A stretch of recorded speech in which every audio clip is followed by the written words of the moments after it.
ہم کریں گے ہر مظلوم کی حمایت۔ السلام علیکم ناظرین، میں ہوں حورین فاطمہ اور آپ دیکھ رہے ہیں حمایتی نیوز HD چینل۔ نظر ڈالتے ہیں آج کی اہم خبر پر۔ کراچی کے امتحانی سینٹر میں طالبات کرسی اور میز نہ ہونے پر آپ دیدہ ہو گئی۔ ملیر کے سرکاری اسکول کے امتحانی مرکز میں طالبات نے چٹائی پر بیٹھ کر پرچہ دیا۔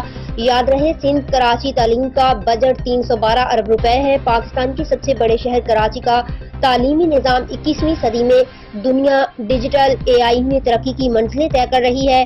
پاکستان کو پالنے والے شہر کے بچوں کو 35,000 والی سندھ سرکار خریدی ہوئی ڈیسک کرسی بھی میسر نہیں ہے۔ ملیر کے علاقے مراد میمن گورنمنٹ اسکول میں طالبات کے بیٹھنے کی گنجائش 450 سے 500 ہے۔ میٹرک بورڈ نے 800 سے زائد طالبات کا سینٹر اسکول میں قائم کر دیا۔ 300 سے زائد طالبات زمین پر بیٹھ کر امتحان دینے پر مجبور ہیں۔ طالبات کا کہنا ہے کہ گرمی کا موسم ہے، اوپر سے 50 بچوں کے لیے صرف ایک پنکھا ہے۔ احمد دین حمایتی کی رپورٹ۔